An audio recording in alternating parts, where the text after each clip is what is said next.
प्रश्न ये है कि वाई थिंग्स गो रॉन्ग, या हिंदी में हमारे जीवन में चीज़ें हमारे अनुरूप क्यों नहीं होती, या हमारे अनुसार कुछ होता नहीं, या एक और इसी में जोड़ें कि हमें अप्रिय घटनाएं क्यों घटित होती दिखती हैं। ये प्रश्न अपने आप में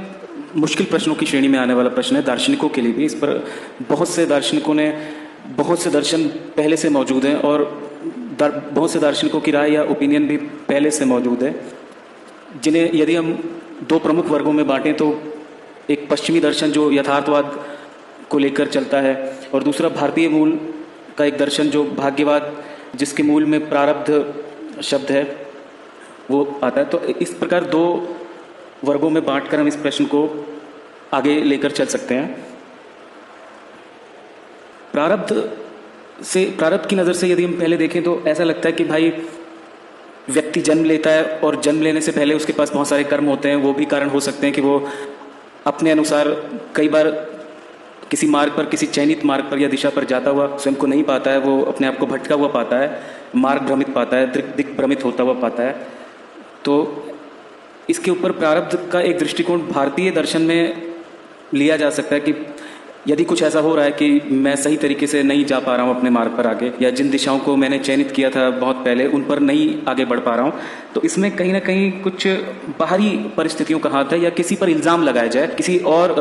को कहा जाए कि इसका कोई दोषी और है। तो यदि कोई व्यक्ति उपलब्ध नहीं होता, यदि कोई सहज भाव से चिंतन करने पर यदि कोई आसपास मौजूद व्यक्ति कोई उलाहना लेने के लिए या कोई लांछन लेने के लिए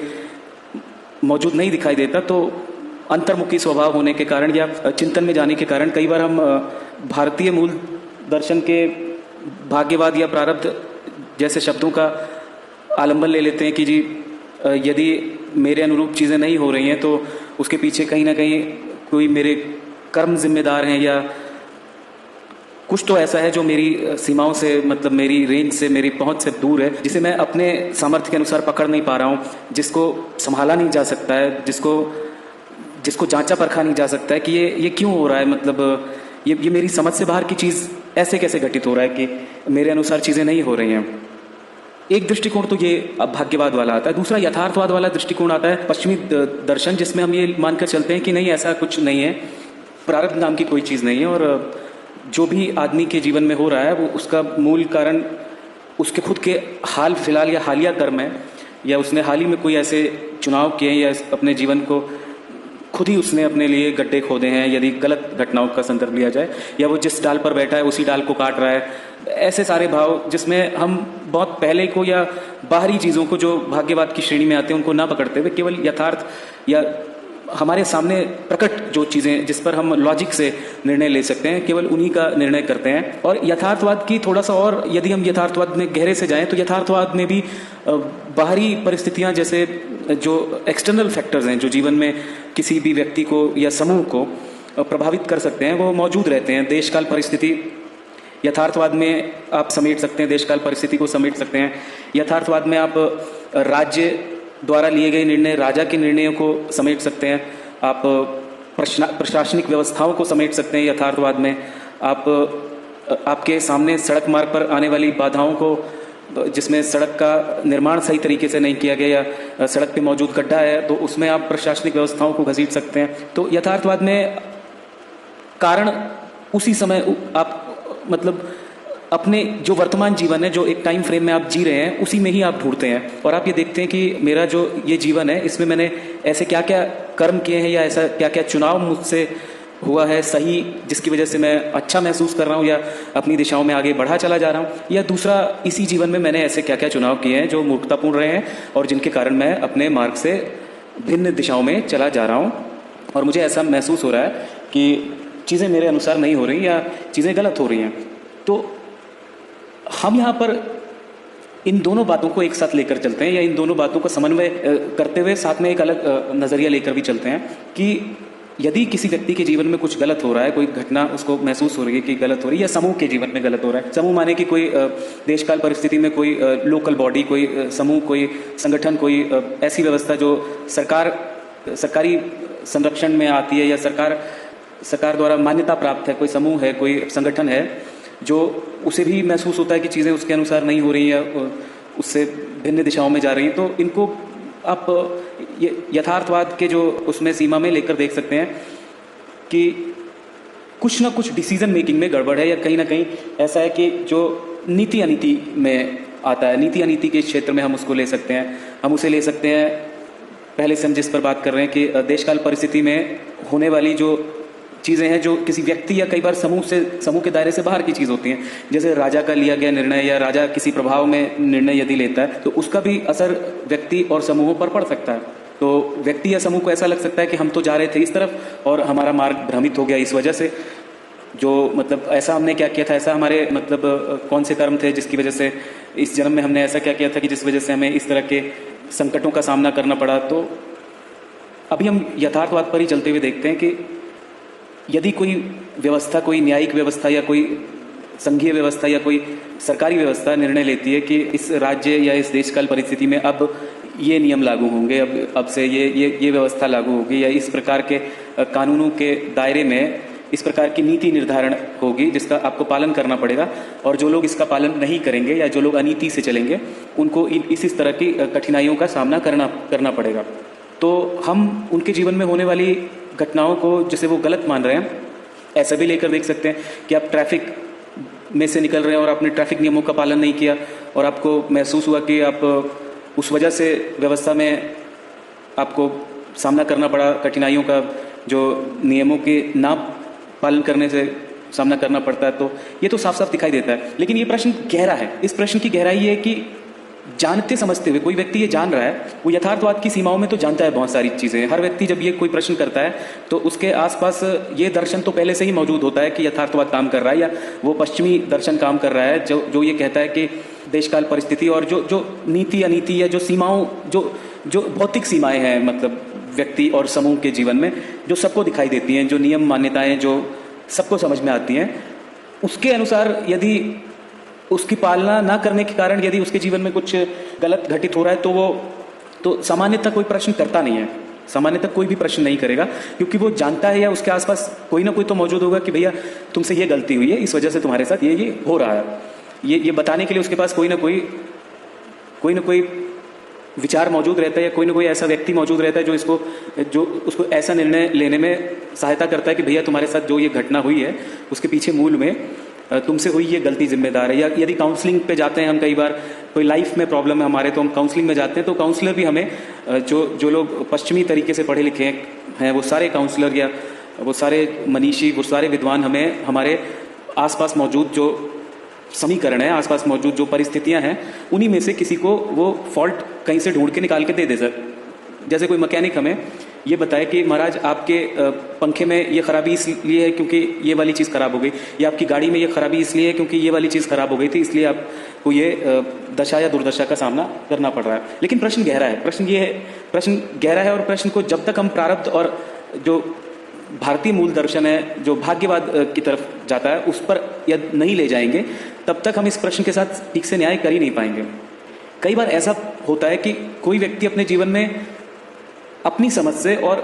सारे नियमों कानूनों का पालन करते हुए सही तरह के ही निर्णय ले रहा है। छोटी मोटी नादानियां, गलतियां, उनको अगर हम कंसिडर ना करें तो भी वो अपने जीवन के ज़्यादातर फैसले बहुत बढ़िया तरीके से ले रहा है। और ऐसे व्यक्ति के सामने जब संकट आता है कि वो ये महसूस करता है कि मेरे साथ गलत क्यों हो रहा है, या मतलब मेरे साथ ऐसा क्यों हो रहा है, तो वो बहुत अनुसंधान करने पर भी यथार्थवाद की सीमाओं में ये जान नहीं पाता है कि मेरे साथ ऐसा क्यों हुआ या क्यों हो रहा है। ऐसे में वो सहारा लेता है पारलौकिक ज्ञान की व्याख्या करने वाले लोगों का, या जो रहस्यमयी ज्ञान की बात करते हैं लोग, उनका सहारा लेता है कि महाराज आप बताएं कि हमारे साथ ऐसा क्यों हो रहा है, कि ये वाली घटना हमारे साथ क्यों हुई और इसके पीछे कारण क्या है, इसके पीछे कोई रीज़न है तो वो क्या हो सकता है। तो ऐसे में उनको बताया जा सकता है कि जी आपके प्रारब्ध की गलतियां हैं, आप हो सकता है आपका पास्ट लाइफ की कोई प्रॉब्लम रही हो, या आपकी आत्मा के साथ कोई समस्या है जिसका आपको इस जन्म में अपने जीवन के निर्णय लेते हुए अपने सामने आने वाली घटनाओं पर प्रतिक्रिया करते हुए हमेशा ध्यान रखना है कि आपको किस तरह से उन पर प्रतिक्रिया देनी है, जिससे आपको जो परिणाम है वो आपके सामने सुखद हो या आपके अनुरूप हो या अपेक्षाकृत सुखद हो। यदि प्रारब्ध बहुत ज़्यादा अच्छा नहीं है तो अपेक्षाकृत सुखद परिणाम हासिल करने के लिए आप प्रतिक्रियाएं अपनी उन पर सही दें, तो उसका वो रहस्यवादी आपको उसका हल बताता है या ये कहता है कि जी आपके जीवन की इस घटना के पीछे ये कारण हो सकते हैं और आपके आने वाले जीवन में ये घटनाएं हो सकती हैं। इस तरह की बात भाग्यवाद या भारतीय मूल दर्शन का जो प्रारब्ध शब्द है इसकी सीमाओं में सिमट जाता है। अब इसमें एक अजीब सी विडंबना वाली बात भी है कि इस दर्शन में एक और चीज़ सिमटती है। यदि हम देखें कि हमारे भारतीय मूल दर्शन में एक वर्ण व्यवस्था चलती है, जो पश्चिमी दर्शनों में या पश्चिमी व्यवस्थाओं में ऐसी चीज़ें बहुत कम देखने को मिलती हैं या कालांतर में ऐसी चीज़ें खत्म हो गई या समाप्ति की ओर चली गई या उनको तिलांजलि दे दी गई, तो वो चीज़ें वहाँ ना दिखाई देकर वहाँ यथार्थवाद के ही दृष्टिकोण से ज़्यादा देखा जा सकता है चीज़ों को। वहाँ पे कम से कम इस चीज़ से बचा जा सकता है कि कोई व्यक्ति अपने जो उसके सामने आने वाली अच्छी या बुरी परिस्थितियाँ हैं उसमें उसकी वर्ण व्यवस्था किसी पर्टिकुलर जाति या वर्ण में पैदा होने के कारण उसके सामने समस्या के रूप में प्रकट होती है, जो अकेले एक व्यक्ति के सामने नहीं प्रकट होती बल्कि उस तरह के वर्णों में या उस तरह की जातियों में, उस तरह के समूहों में बटे बहुत से लोगों के सामने वो समस्याएं प्रकट होती हैं। और पश्चिम में केवल हम इनको धन से जुड़ी समस्याएं कह सकते हैं, लेकिन पूरब में इनको हम ये कह सकते हैं कि इनमें बहुत सारी समस्याओं के मूल में धन के अतिरिक्त मान सम्मान और बहुत सारी ऐसी छोटी छोटी समस्याएं या बातें हैं जो मतलब जिनके मूल में अंधविश्वास है, या मतलब आप ये कह सकते हैं कि प्रचलित धारणाएं हैं, प्राचीन धारणाएं हैं जो उसको और ज़्यादा पुष्ट करती हैं कि आप उसको मानते रहें या उससे पीड़ित और प्रताड़ित होते रहें। तो भी आपके सामने ये प्रश्न आ सकता है कि वाई थिंग्स गो रॉन्ग, या हमारे जीवन में चीज़ें हमारे अनुरूप क्यों नहीं होती हैं, क्योंकि आप कल्पना कर रहे हैं जिस चीज़ की हो सकता है वो आपसे श्रेष्ठ वर्ण या शीर्ष वर्ण के लोग वो आपके अनुकूल ना पाते हो, या वो आपकी सीमाओं से दूर रखना चाहते हैं उन बातों को जिन्हें आप प्राप्त करना चाहते हैं। वो कुछ भी हो सकता है, वो किसी तरह का कार्य व्यवसाय हो सकता है, वो किसी तरह का रहन सहन हो सकता है, वो किसी तरह का जीवन हो सकता है जिसकी आप कल्पना कर रहे हो, किंतु उसको आपसे दूर कर दिया जा रहा हो। तो ये वर्ण व्यवस्था की जो बात आती है वो भी यथार्थवाद में ही चली जाती है, वो भी देशकाल परिस्थिति में सिमट जाती है। उसको हम सीधे सीधे भाग्यवाद से जोड़कर नहीं देख सकते। भाग्यवाद में केवल एक चीज़ उसकी ली जा सकती है कि क्योंकि उसे बदला जा सकता है, उसको राजकीय सुधारों से, मतलब राज्य के द्वारा किए सुधारों से बदला जा सकता है, इसलिए उसे हम यथार्थवाद के दर्शन में ही रखेंगे। लेकिन जो नहीं बदला जा सकता, वो जो सब पर समान रूप से लागू होता है, जो व्यक्ति पर लागू होता है, जो बॉडी पर लागू होता है, वो ये है कि कुछ चीज़ों को आप कंट्रोल कर ही नहीं सकते हैं, कुछ चीज़ों को आप महसूस ही नहीं कर सकते हैं कि उसको आप बदल सकते हो। तो वो सारी बातें इसमें चली जाती हैं, क्या कहते हैं, आपके भाग्यवाद में या फिर रहस्यवाद में सिमट कर चली जाती हैं। वो भी तब तक रहती हैं जब तक उनकी आप ठीक से व्याख्या ना कर पाएँ, या जब तक आप उनको निकाल कर, या जब तक नए अनुसंधान ना हो तब तक आप उनको वहाँ से निकाल कर दूसरे दर्शन में नहीं समेट सकते हैं। तो जैसे कुछ शब्दों को भाग्यवाद की सीमा से निकाला जा सकता है, उनमें से यश अपयश जैसे शब्द, कीर्ति अपकीर्ति जैसे शब्द की मतलब मान सम्मान, ये सारे शब्द हैं जिनको आप भाग्य के दायरे से निकालकर यथार्थवाद की सीमाओं में ला सकते हैं। और ये इनको आप एक समय ऐसा आ सकता है कि आप ईश्वरीय न्याय का जो भय है उसके दायरे से बाहर निकाल सकते हैं, जो भाग्यवाद की ही सीमा में आता है। तो ऐसे बहुत सारे शब्द हैं या चिंतन है जिनको हम निकाल सकते हैं और जिनको हम एक दायरे से निकालकर दूसरे दायरे में लाकर देख सकते हैं, और ये जानने की और समझने की कोशिश कर सकते हैं कि सही मायने में ये जो प्रश्न है, मूल प्रश्न है कि वाई थिंग्स गो रॉन्ग, कि हमारे जीवन में चीज़ें हमारे अनुरूप क्यों नहीं होती। तो एक और इसमें हम बात जोड़ सकते हैं अभी कि कई बार ये होता है कि यथार्थवाद के दृष्टिकोण से यदि हम देखें इस बात के ऊपर, तो कई बार ऐसा होता है कि प्रोजेक्शन ऑफ बिलीफ नाम की कि लोग समूह में या कोई वर्ग समूह, समाज का एक वर्ग समूह या एक चिंतन करने वाला, एक दूसरे तरह का चिंतन करने वाला वर्ग समूह, एक दूसरे तरह के भिन्न तरह के चिंतन करने वाले वर्ग समूह या व्यक्ति पर अपने विचार थोपता है। प्रोजेक्टिंग ऑफ बिलीफ्स की बात है यहाँ कि वो आपको ये बताता है कि आदर्श जीवन की कल्पना दूसरे की आंख से कैसे करें। माने इस बात को और गहरा से समझते हैं कि बहुत सारे लोग अपनी राय रखते हैं, अपने ओपिनियन रखते हैं कि आदर्श जीवन की कल्पना ये है कि हमारे लिए आदर्श जीवन ये है और आदर्श जीवन की कल्पना ये है, या ऐसा होना चाहिए, सुबह इतने बजे उठना चाहिए, शाम को इतने बजे सोना चाहिए, ये खाना चाहिए, ये पीना चाहिए, ऐसे घूमना चाहिए, ऐसे नहीं घूमना चाहिए, शाम को 7 बजे के बाद कानून व्यवस्था ये कहती है कि आप वहाँ जाएं ना जाएं, आप घर से बाहर निकलें ना निकलें। ये एक वर्ग समूह के विचार दूसरे वर्ग समूह पर थोपने जैसी बात है। और यहाँ पे हम यही कह सकते हैं कि प्रोजेक्शन ऑफ बिलीफ्स है, अपनी मान्यताओं को दूसरे पर गढ़ देना और उसको गढ़ने से मिलने वाले लाभ। और ये हम ये कह सकते हैं कि एक वर्ग समूह को दूसरे वर्ग समूह पर एक खास तरह के विचार थोपने के बाद एक लाभ प्राप्त होने की जो आशा होती है, उस रहस्य के अंतर्गत, उस छद्म के अंतर्गत इस बात को रखा जाता है कि आप ये मानिए, आप ऐसे रहें, आप ऐसे खाएं, ऐसे पिएं, ऐसे जिए, और यदि आप ये सब नहीं करते हैं तो आपके सामने ऐसी परिस्थितियां आ सकती हैं जिन्हें गलत कहा जा सकता है, जिन्हें कुछ समाज का कुछ वर्ग ही गलत कहेगा, और आपको वो मानना पड़ेगा कि आपके साथ गलत है। फिर आप मन में ये सोचेंगे कि मेरे साथ ऐसा क्यों होता है, या हमारे जीवन में चीजें हमारे अनुरूप क्यों नहीं जाती, क्यों नहीं होती हमारे अनुरूप। आपका अनुरूप नहीं है, आपका अनुरूप प्रोजेक्शन ऑफ बिलीव्स है। आपकी मान्यताएं नहीं है, वो प्रोजेक्शन ऑफ बिलीव्स है, और वो बिलीव्स आपको तंग करते हैं। वो बिलीव्स आपको कहते हैं कि आप सफल हैं या असफल हैं। हो सकता है आपके पास जीवन में सुलभ सारी व्यवस्थाएं, सारी चीजें पहले से ही हों, कि जो आप प्राप्त कर सकते हैं, जो आप अपने सामर्थ्य के अनुसार प्राप्त कर सकते हैं, वो सब कुछ आपके पास पहले से ही हो, और आप अपेक्षाकृत एक सुखद जीवन जी रहे हो, जिसपे ये कल्पना की भी नहीं जानी चाहिए कि आपके जीवन में कुछ बुरा भी हो रहा है, आपके अनुरूप नहीं हो रहा। तो ये प्रश्न अपने आप में बहुत जगह तो लागू ही नहीं होता कि हमारे जीवन में या चीजें गलत क्यों जाती हैं। तो ये प्रश्न मूलतः लागू ही नहीं होता। बहुत सारी समस्याओं में ये बात लागू ही नहीं होती। ये प्रश्न मतलब सार्थक नहीं है। ये प्रश्न अपने आप में एक भ्रामक प्रश्न की श्रेणी में रखा जाने वाला प्रश्न है। इसको मान्यता इसलिए मिलती है, इसको स्थापना इसलिए मिलती है कि कोई भी व्यक्ति, कोई भी समूह ये मान बैठता है कि हम लोगों के साथ कुछ बुरा हो रहा है, हम लोगों के साथ कुछ चीजें गलत जा रही हैं। तो प्रबुद्ध वर्ग या विशिष्ट वर्ग जो जानता है कि इतना कुछ गलत नहीं है, लेकिन इसको बता दिया जाए कि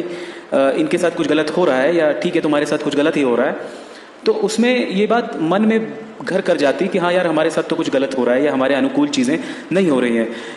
तो ये विषाद कि हम ये मान बैठते हैं कि हमारे अनुकूल चीजें नहीं घटित हो रही हैं, जबकि ज्यादातर ऐसा नहीं होता। ज्यादातर चीजें हमारे अनुकूल घटित हो रही होती है, जो हमें प्राप्त होना चाहिए वो हमें प्राप्त होता है। लेकिन एक भ्रम रहता है कि भैया आपके अनुसार चीजें नहीं हो रही हैं, आपके अनुकूल नहीं हो रही। कल्पना कीजिए एक विद्यार्थी है जो बहुत ज्यादा पढ़ने में कुशल नहीं है, या उसकी परिस्थितियां नहीं है कि वो उतना ज्यादा पढ़ सकता है, या वो किसी भी सीमा को उतनी जल्दी पार कर सकता है जितनी जल्दी एक दूसरा विद्यार्थी पार कर सकता है, जिसके पास दूसरी तरह की परिस्थितियां हैं, या दूसरे तरह के एनवायरनमेंट में है, या दूसरे तरह के कार्य करने के लिए सुखद हालात उसके आसपास हैं। तो वो, यदि हम उसकी आदर्श जीवन की कल्पना से हम देखेंगे इस चीज को कि मेरे जीवन में तो चीजें सही नहीं हो रही, मेरे जीवन में चीजें उस व्यक्ति के जीवन की तुलना में गलत हो रही हैं, या मतलब जबकि निजी विचित्रता, निजी जीवन की सीमाओं में बहुत कुछ बेहतर हो रहा है, लेकिन क्योंकि दिखाया ऐसा जा रहा है, प्रोजेक्ट ऐसा किया जा रहा है, सोसाइटी, सोशल नॉर्म्स ऐसे हैं जो आप, जिसको समाज माने बैठे हैं, जो एक अलग वर्ग है, दूसरे वर्ग को आप समाज माने बैठे हैं, जबकि आप एक दूसरे वर्ग से ताल्लुक रखते हैं, या आप एक दूसरे देश से ताल्लुक रखते हैं, आप एक दूसरे देश की मान्यता को अपने आप में अपना लेना चाहते हैं, जो आपकी देशकाल परिस्थिति में आपके लिए उपयुक्त नहीं है। तो ऐसे में आपके सामने ये प्रश्न बार बार खड़ा हो जाएगा कि why things go wrong with me, with life, और वट किसी भी उसमें, कि हमारे साथ चीजें हमारे अनुरूप क्यों नहीं होती। ये बार बार प्रश्न खड़ा हो जाएगा, और इस प्रश्न को और बल देना, या इस प्रश्न को मन में घर बनाए देना, कि इस प्रश्न के ऊपर दबाव डालना बार बार कि आप इसी पर चिंतन कीजिए, ये निराशावाद, नैराश्य की ओर ले जाता है। और ये किसी के साथ भी घटित हो सकता है, बड़े से बड़े प्रबुद्ध विद्वान मनीषियों के साथ घटित हो सकता है कि उनको ये बात बार बार उनके सामने आए कि यार हमारे साथ कुछ ठीक नहीं है, कि हमारे साथ गलत हो रहा है कुछ, जबकि रियलिटी में, भाग्यवाद में उनका प्रश्न कई बार लेने के लायक ही नहीं होता। वो यथार्थवाद की सीमाओं में ही होता है, या वो एक प्रोजेक्शन ऑफ बिलीफ होता है, जो भी यथार्थवाद की सीमा में लाया जा सकने वाला दर्शन है, कि आदर्श जीवन की कल्पना हम किसी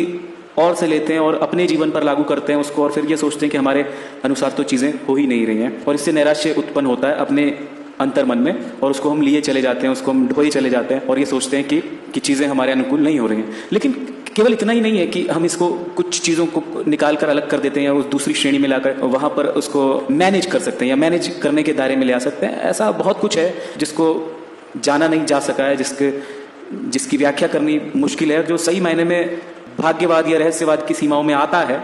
उन वजहों से कुछ चीजें गड़बड़ होती हैं, या ऐसा लगता है कि वो गलत हो रहा है, कि हमारे जीवन में चीजें हमारे अनुरूप क्यों नहीं हो रही हैं, ऐसा लगता है कई बार। लेकिन मेरा मानना यह है, या इस पर हमारा मानना यह है कि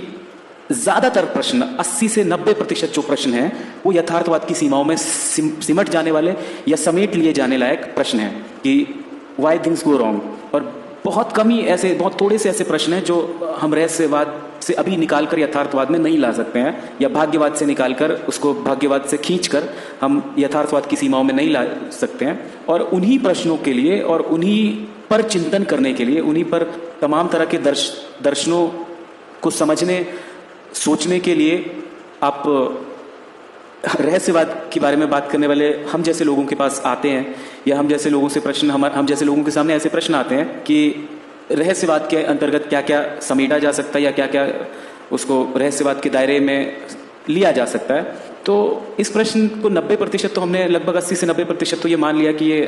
यथार्थवाद में या पश्चिमी दर्शन की सीमाओं में समेटा जा सकने वाला प्रश्न है। बाकी भारतीय मूल दर्शन जो प्रारब्ध और भाग्यवाद की सीमा या रहस्यवाद में आता है, उसमें इस प्रश्न का केवल 10% के आसपास ही हमें दिखाई देता है। किसी और को ज्यादा दिखाई देता हो तो हमें वो बताए या हमसे साझा करें कि कैसे उसको ज्यादा दिखाई देता है कि 10% से भी ज्यादा प्रश्न है जो आते हैं, क्या कहते हैं, भाग्यवाद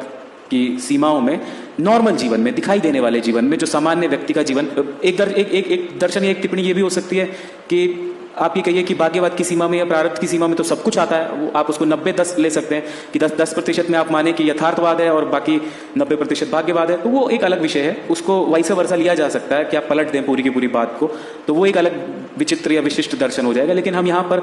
वैज्ञानिक चिंतन का आलंबन लेते हुए, वैज्ञानिक दार्शनिक चिंतन का आलंबन लेते हुए रहस्यवाद को समझने का प्रयास करेंगे और भाग्यवाद को समझने का प्रयास करेंगे, प्रारब्ध को समझने का प्रयास करेंगे। तो ये प्रश्न अभी भी हम छोड़े जा रहे हैं, 10% इसको हम छोड़ देते हैं कि वाई थिंग्स गो रॉन्ग, और इसका उत्तर जानने के लिए हम आगे प्रयास करते रहेंगे और ऑडियो रिकॉर्ड्स करते रहेंगे, अपनी बातें समेटते रहेंगे। तो इसको एक वीडियो में, एक ऑडियो में समेट लेना आसान नहीं है और आसान होना भी नहीं चाहिए, क्योंकि व्यापक विषय है, बहुत वृहद विषय है। तो लेकिन हमने आज ये जाना कि 90% हम इसको 2 वर्गों में बांटकर 90% हम ऐसे प्रश्नों को यथार्थवाद की सीमा में खींच सकते हैं, यथार्थवाद की सीमा में समेट सकते हैं। आज हम इतना ही जानते हैं, इतना ही समझते हैं। तो इस प्रश्न को एक बार और लिया जाएगा, एक बार और समझा जाएगा, और जरूरत पड़ने पे कॉन्टिन्यूस इसको रखा जाएगा बार बार, क्योंकि ये काफी बुनियादी और मूल प्रश्न है और बार बार प्रारब्ध को छूकर निकलेगा, बार बार भाग्यवाद को छूकर निकलेगा।